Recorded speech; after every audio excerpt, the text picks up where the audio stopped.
This is my 4th time in North Africa, so I'm an expert, I think. I've shot twice in Ouarzazate and twice in Rabat and Saleh. Did Gladiator, Kingdom of Heaven, Black Hawk Down, and went back because Rabat gave me everything. So I'm kind of pretty expert in that field. I knew that I could make anything look like Amman, Baghdad, even Afghanistan. There are people that still remember us from Black Hawk Down, although it was 6 or 7 years ago now. And we worked in some of the exact same locations. We're in areas that we used before, areas of open ground in the middle of the city.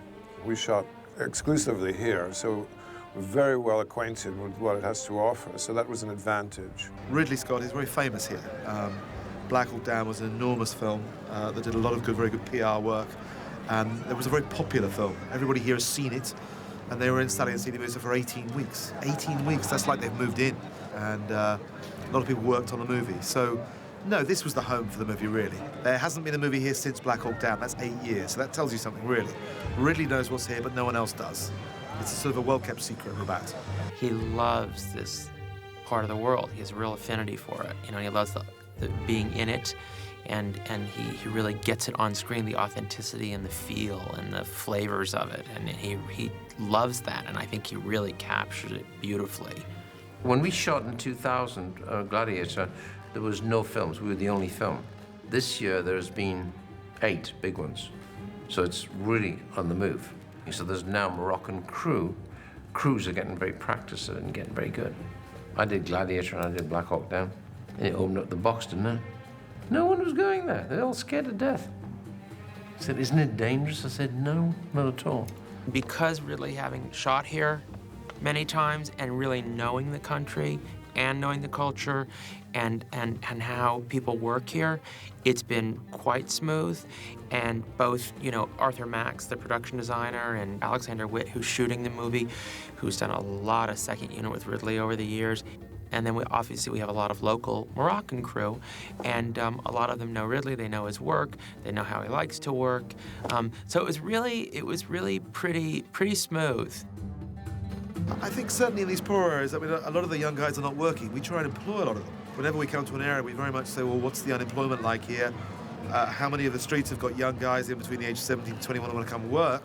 And we'll bring them out and they'll work for us for $15 a day, and they absolutely love it. Kids have come out of school here. You've got 3 big schools near here. People love to hang around in Morocco. I mean, people are always hanging around somewhere, either in a cafe or on a street corner. So film is great because you can come and hang around. And in these areas, you know, people aren't that busy. There's not too much to do in the evening. There aren't many cafes here. There aren't many pinball arcades. There aren't many places to go. So a film is a big attraction. It's somewhere to hang out. Ridley has it all in his head. You know, he just has it all in his head. He has, it's almost as if he's visualized and worked out the entire movie in his head. When he gets to the set, he knows exactly what he's pre-envisioned, and it's really well thought out. A lot of it's intuitive. I'll just usually read the scene going to the set that morning, and I've kind of thought about it anyway, a little bit, but then not a lot, and then I'll very often hit it on the street. Say, right, what we're going to do is this. And I walk the floor with the cameraman and the operators. Let's say there's nearly always 4 operators, average. He can shoot with multiple cameras, even in a simple scene, and really know exactly where he's going to use camera A, camera B, and camera C. He's also cutting it in his head as he goes. He just has an extraordinary ability to do that. And he has such a visual sensibility and a visual style that it's very specific. And so he really communicates it well to get exactly what he wants out of his crew. Turn 3/4 this way. Whoa, that's good. Have him. This is pretty good. Then the one behind that. Then the one beyond that. Move in. Go back to the one beyond that. This is my second film with Ridley, and Ridley just doesn't see the world the way anybody else does. It's a very fascinating process because you'll walk onto a location with Ridley when you're first scouting. And you kind of look at it and you go, okay, you know, I get this, I get what he's looking at, I get what we're seeing here. Then you show up on the day and you shoot it. And you've got the whole camera crew around, and we're sitting by the monitors looking at it on video, and you see what it looks like. And then you go to dailies and you look at it and you're like, wow, that doesn't look anything like where we just were. I know we shot it, I was there the whole time, I saw the whole thing, but it just looks completely different. It looks like the most beautiful version of that you could possibly have. And then you see the way it gets put together in the film, and it even takes that to a new level.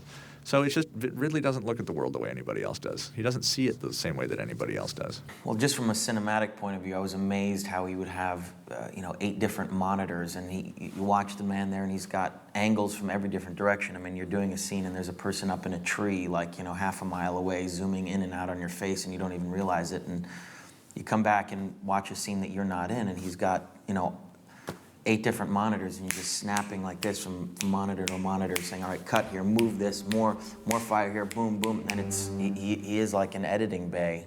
I think the thing I'm just blown away by the way he shoots it. I mean, how he works with multiple cameras and how he seems to have in his mind exactly what he's doing with each of those cameras. And after every shot, he'll say, Marco, go quicker, Mark, move up, Dave, do this. And he's just, in his mind, he's working with those 4 different pictures all of the time, or 3, or whatever he chooses to do. So that means, as an actor, it's fantastic because you move quite quickly. You don't have that thing of having to repeat again and again a difficult scene. But more importantly than that, he's a nice guy. That's the thing I've really enjoyed finding out. I love off-the-ball chats, while we're waiting for stuff to be set up. I'll always go and just find him and sit somewhere near him because we just have great chats. Mr. Scott has such a good background. He has shot 4 films in Morocco.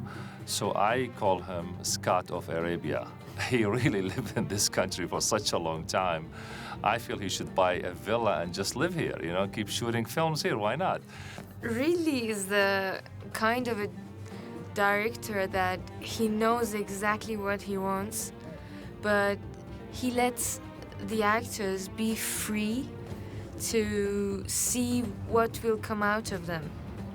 And if he likes it, he's gonna just add some fine touches or just fine touches like a great sculptor. Oh, it's amazing. I thought when I came here it became like a little bit snobby or something, but he's so amazing. He's so soft, so gentle. He knows what he wants. And it's amazing to see a guy like him working in front of you. He's really one of my favorite directors. So I'm so excited to work with him. Every day, I see him, I'd always wanted to work with Ridley Scott. He's one of today's great filmmakers, and he keeps making amazing films in every type of genre. And it was just really something that was exciting right from the get-go.